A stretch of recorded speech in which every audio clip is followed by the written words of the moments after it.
আজ তোমাদের শোনাব সত্যজিৎ রায়ের লেখা একটি গল্প, পুরস্কার। বয়স 24, লম্বা, রোগাটে, হাত পা রোগা, মুখখানা শীর্ণ, পকেটের দশা আরও কাহিল। লোকটি একজন শিল্পী। গল্পের সূচনায় তাকে তেপায়া একটি চেয়ারে বসে থাকতে দেখা যাচ্ছে। যেভাবে বসে আছে তাতে মনে হয় নড়াচড়া করবার উদ্যমটুকু পর্যন্ত নেই।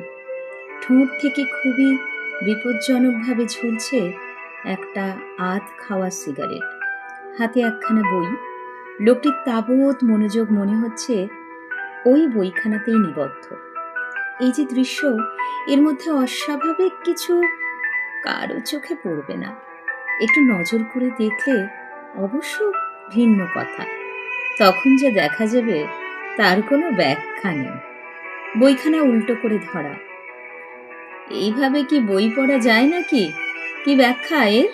ব্যাখ্যার কিছুই নয়, লোকটি আদৌ পড়ছে না। এমনকি বইয়ের দিকে চোখই নেই তার। আসলে যাকে মাঝে মাঝে দূরত্ব বলা যায়, সেই রকমের একটা ব্যবধান থেকে লোকটি ওই বইয়ের দিকে তাকিয়ে আছে মাত্র। চোখের দৃষ্টি শূন্য। তার মানে লোকটি কিছু ভাবছে। সত্যি তাই। ওর মাথায় রয়েছে একটি প্রদর্শনীর চিন্তা। আজ সকালেই কাগজে বেরিয়েছে এই প্রদর্শনীর খবর। এবারকার চারুকলা প্রদর্শনী নাকি এত বড় আকারে অনুষ্ঠিত হতে চলেছে, আর মিডিয়াম বা মাধ্যম ব্যবহারের ব্যাপারেও কোনো বিধিনিষেধ নেই। শিল্পী ওটা বেছে নিতে পারবেন তার আপন ইচ্ছা অনুযায়ী। এই প্রদর্শনীর এ দুটোই হচ্ছে মস্ত বৈশিষ্ট্য। এর ফলে শিল্পীরা তাদের প্রতিভার পরিচয় একেবারে অবাধে দিতে পারবেন। প্রদর্শনীর এই যে বিজ্ঞপ্তি, এটা নিয়েই এখন ভাবছেন আমাদের শিল্পী। ছাপার অক্ষরে যা কিনা একেবারেই ঠান্ডা ও নেহাতি একটা খবর মাত্র, তাই তাকে আলোড়িত, উত্তেজিত করে তুলেছে। দীর্ঘদিন যাবৎ সে তো ধৈর্য ধরে এরকম একটা সুযোগেরই প্রতীক্ষায় ছিল। তুলির ব্যবহারে তার দক্ষতা যে কতখানি, সে চাইছিল যে লোকে সেটা জানুক, তাকে কিছুটা স্বীকৃতি দিক। সেই স্বীকৃতি পাবার ইচ্ছে হচ্ছে একমাত্র সুযোগ। নিজের প্রতিভা সম্পর্কে কোনো অলীক ধারণা তার একেবারেই নেই। প্রদর্শনীতে বেশ মোটা অঙ্কের যেসব নগদ পুরস্কার দেয়া হবে, সেসবের কোনোটাই যে সে পাবে এমন কথা সে কল্পনাও করে না। তার কাজের জন্য উদ্যোক্তাদের একটা প্রশংসাপত্র পেলেই সে খুশি হয়ে যায়। তাও যে পাবে এমন ভরসা তার নেই। কিন্তু তবু সে চাইছে যে প্রদর্শনীতে তার ছবি টাঙানো হোক, লোকে তার কাজ দেখুক। তাছাড়া ভিতরে ভিতরে একটা আশা যে নেই তাও হয়তো নয়। বলা তো যায় না, শিল্প প্রদর্শনী নিয়ে কাগজে কাগজে যেসব লেখা বেরোয়, তাতে তার কাজের একটা উল্লেখ হয়তো থাকতেও পারে। কোনো সমালোচক হয়তো লিখতেও পারেন, শ্রীয়ের আ ফ্যামিলি গ্রুপ চিত্রখানির আবেদনও কম নয়। তার কম্পোজিশন চিত্তাকর্ষক, রঙের নির্বাচনেও বেশ মুনশিয়ানার ছাপ রয়েছে। শরীরে আলস্য, হাতের মধ্যে উল্টে ধরা বই। লোকটি এখন চিন্তামগ্ন, কি হবে তার ছবির বিষয়বস্তু, তাই নিয়ে সে ভাবছে। শিল্পের ব্যাপারে যদি তার কোনো ব্যক্তিগত পছন্দ অপছন্দ থেকেই থাকে, তো বলবো যে সে রিয়ালিজম বা বাস্তবতার অনুরাগী। যা বাস্তব তার সঙ্গে সে একেবারে আঠার মতো সেঁটে থাকে। প্রকৃতিকে ভেঙে চুরে বিকৃত করে দেখানোই তো আধুনিক শিল্পের রীতি হয়ে দাঁড়িয়েছে। কিন্তু তার সৌন্দর্য বোধ তাতে পীড়িত হয়। শিল্পে যা স্যারিয়ালিজম বা অধিবাস্তববাদ বলে চলছে, তা তার ভীতি উদ্রেক করে। তাছাড়া রেখা আর আকৃতি নিয়ে ওই যে সব পাগলামির খেলা, যার নাম দেয়া হয়েছে অ্যাবস্ট্রাকশন বা বিমূর্ত শিল্প, ওটা তার মনে আদৌ কোনো সাড়া জাগায় না। তার বন্ধুদের মধ্যে অনেকেই শিল্প নিয়ে বড় বড় সব কথা বলে, তাদের কেউ বা শখের সমালোচক, কেউ বা নিজেই চিত্রশিল্পী। তারা তার সংকীর্ণ মনোভাবের নিন্দা করে বলে, তোমার কথা শুনলে হাসি পায় হে। বলে ওইসব বস্তা পচা পুরনো ধারণা নিয়ে আর চলবে না। আধুনিক শিল্পীদের কাজগুলো সব ভালো করে দেখো, তার তাৎপর্য বুঝবার চেষ্টা করো। এটা তোমাকে করতেই হবে, না করে উপায় নেই। এই যে সব জিনিয়াস, এদের তুমি উপেক্ষা করবে কি করে? বলেই তারা এক গাদা নাম আউড়ে যায়, খটোমটো সব নাম। শুনে তার কান ঝাঁ ঝাঁ করতে থাকে, কিন্তু মতের কোনো বদল ঘটে না। আধুনিক শিল্পকলার উপরে যেসব বই রয়েছে, তা যে সে কখনো পড়ে দেখবার চেষ্টা করেনি তা নয়, চেষ্টা করেছে একাধিকবার। কিন্তু সেই বইগুলোর মধ্যে যেসব ছবি রয়েছে তা এতই কিম্ভূত থেকেছে তার কাছে যে পড়া আর এগোয়নি। এরকম একটা ছবির কথা মনে পড়ছে তার। ছবিখানা দেখে মনে হয়েছিল কাঁচা হাতে কেউ নিয়ান্ডারথাল বা পুরোপলীয় যুগের এমন এক আদি মানবীয় ছবি এঁকেছে যার সম্ভবত গোদ হয়ে থাকবে। সেই সঙ্গে তার গলাটা একেবারে জিরাফের মতো লম্বা। অথচ সেই ছবির নাম কি দেওয়া হয়েছে? না, আদর্শ নারী। ভাবা যায়, তার মনে হয়েছিল এর চেয়ে অদ্ভুত রসিকতা আর কিছুই হতে পারে না। পরদিনই সে ছবি আঁকতে লেগে যায়। ওয়াটার কালারে সে সিদ্ধ হস্ত। এটাও সে ওয়াটার কালারই আঁকবে। ছবির বিষয়বস্তু কি হবে অনেক ভেবে চিনতে আগের দিন সন্ধ্যাতেই সে তা ঠিক করে ফেলেছিল। শেক্সপিয়ারের নাটকের যেসব দৃশ্য তার প্রিয়, এটা হবে তারই একটি চিত্ররূপ। ঘুমন্ত অবস্থায় লেডি ম্যাকবেথ হাঁটছেন, এই হবে তার ছবি। ছবির নাম দেবে দ্য সমন্যাম্বুলিস্ট, অর্থাৎ স্বপনচারিণী। ছবি আঁকার ব্যাপারে এখনকার মতো উৎসাহ সে এর আগে কখনো পায়নি। আলাদা একটা কাগজের উপর তুলি দিয়ে হরেক রং মেলাতে মেলাতে সে দেখে নিচ্ছে যে ঠিক কোন কোন রঙের মিশ্রণ তার ছবির পক্ষে জুৎসই হবে। রঙের ব্যাপারটা ঠিক হয়ে যাওয়ার পরে সে আসল কাজে হাত দিল। এটা যে তার একটা সেরা ছবি হবে তাতে তার সন্দেহ নেই। ছবিটা শেষ করতে মোট 10 দিন সময় লাগলো। নোংরা, মলিন, ছোট্ট যে ঘরখানিকে সে তার স্টুডিও হিসেবে ব্যবহার করে, এর মধ্যে সেই ঘর ছেড়ে তাকে বড় একটা বেরোতে দেখা যায়নি। এই প্রথম সে তার মন প্রাণ একেবারে ঢেলে দিয়েছে একটা ছবির মধ্যে। যে ধৈর্য আর উদ্যম নিয়ে সে এঁকেছেন এই ছবি, তার মতো ঢিলে ঢালা আর অগোছালো প্রকৃতির মানুষের পক্ষে সেটাকে একটু অস্বাভাবিকই বলতে হবে। ছবির কাজ মোটামুটি হয়ে যাবার পরেও এখানে ওখানে একটু আধটু তুলি ছোঁয়া লাগাতেই হয়। সেটা শেষ হলো 5ই জানুয়ারি তারিখে। তখন সন্ধে হয়ে আসছে। তুলি রেখে সে টান টান করে হাত ছড়িয়ে দিল। কাজের উত্তেজনায় দপ দপ করছে তার পেশিগুলি। তার এখন বিশ্রাম চাই। একটু বাদেই কাজটা কেমন হয়েছে ঠিক মতো সেটা বুঝে নেবার জন্যে কয়েক পা পিছিয়ে গিয়ে সে তার ছবির দিকে তাকালো। তাকিয়ে রইল পুরো 5 মিনিট। চোখ দুটি আধ বোঝা, মাথাটা এক পাশে একটু হেলানো। ছবিখানিকে যত দেখে ততই ভালো লেগে যায়। রং, অভিব্যক্তি, কম্পোজিশন সবই লক্ষ্য, সবই সাক্ষ্য দিচ্ছে সেই প্রেরণার। ভিতরে যে তাগিদ ছিল বলেই এই ছবিখানি সেইভাবে আঁকতে পেরেছে। হঠাৎই তার মনে হলো নিজেকে সে অতিক্রম করে এসেছে। যা সে তার চোখের সামনে দেখছে তেমন ছবি যে সে আঁকতে পারবে নিজের সম্পর্কে এমন ধারণাই তো তার ছিল না। এখন সে দারুণ তৃপ্ত। সে বুঝতে পারছে যে 10 দিন ধরে এই যে এত পরিশ্রম করেছে সে চলে যায়নি। কিন্তু নিজের সৃষ্টি নিয়ে আত্মতৃপ্ত হয়ে বসে থাকবার মতো সময় তো নেই। প্রদর্শনীতে ছবি পাঠাবার আজই শেষ দিন। আজ রাত্রিরে সে তার ছবি ডাকে পাঠিয়ে দেবে।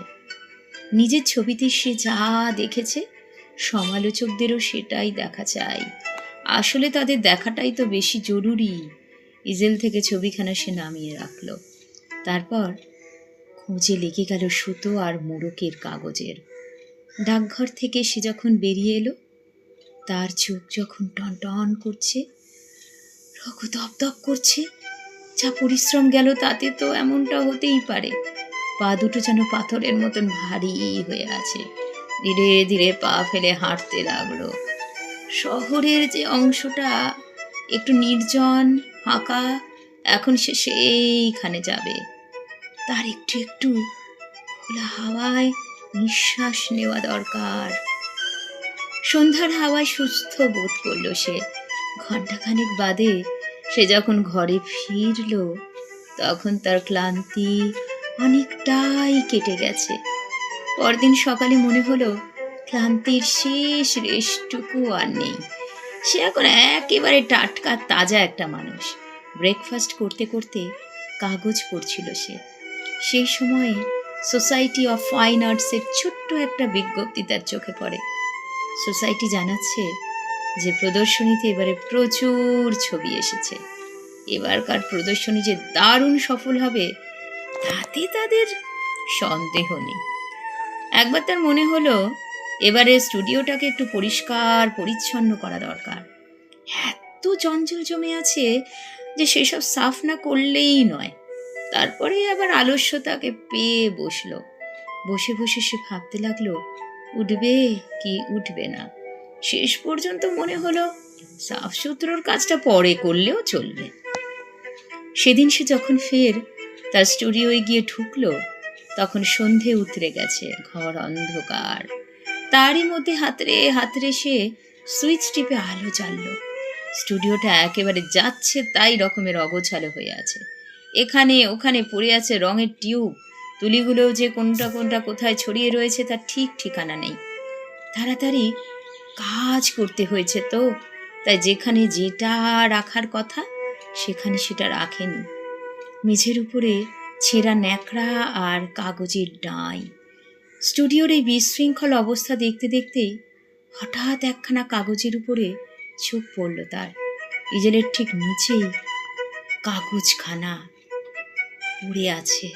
বুকটা হঠাৎ ধাক করে উঠল। এটা তার চেনা কাগজ। নিচু হয়ে কাগজখানা সে তুলে নিল। তারপরে যেন অন্ধকার হয়ে গেল গোটা পৃথিবী। ইজেলটাকে আঁকড়ে ধরে নিজেকে কোনো মতে সে সামনে নিল। হাতের মধ্যে যে কাগজখানা আঁকড়ে ধরে রয়েছে সেটা তো সামান্য একখানা কাগজ মাত্র নয়, সেটাই তো তার সেরা ছবি, দ্য সমন্যাম্বুলিস স্বপ্নচারিণী। এত পরিশ্রম করে এত যত্ন নিয়ে যা ছবি সে এঁকেছে, সেই লেডি ম্যাকবেথ এখন তার ঘুমন্ত ভাষাহীন কাচের মতো চোখে তার দিকে তাকিয়ে আছেন। ওই চোখ দুটিও তো তারই দেওয়া। বিস্ময়ের প্রাথমিক প্রবল ধাক্কাটা কেটে যেতেই একটা ভয়ঙ্কর হতাশায় সে ডুবে গেল। গণ্ডগোল যে কোথায় হয়েছে সেটা বুঝতে তার বিশেষ সময় লাগেনি। এবারও তার অন্যমনস্কতাই তাকে ডুবিয়েছে। তার জীবনে এ তো নতুন কিছু নয়। অতীতেও একাধিকবার এমন ঘটনা ঘটেছে তার জীবনে। তবে কিনা সেই অন্যমনস্কতার পরিণাম বড়জোর হাসির খোরাক জোগাতো। কখনোই এমন সর্বনাশ তার ফলে ঘটেনি। এবার সেই সর্বনাশই ঘটল। নিদারুণ নিষ্ঠুর সর্বনাশ। মনে হলো প্রবল একটা গ্লানি যেন তার ভিতর থেকে উঠে আসছে। সে ভীষণ অসুস্থ বোধ করছে। কমিটির হাতে কি পৌঁছে দিয়েছে সে?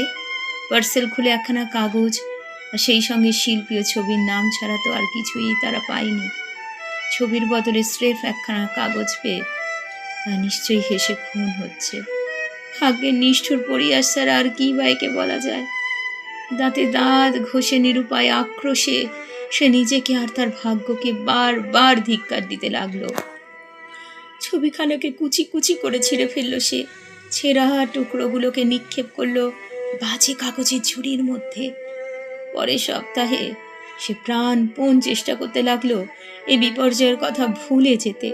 ভুলে যাবার জন্য রং আর তুলি দিয়ে এমন সমস্ত কাজ করতে লাগলো যে ধরনের কাজ সে এর আগে কখনো করেনি।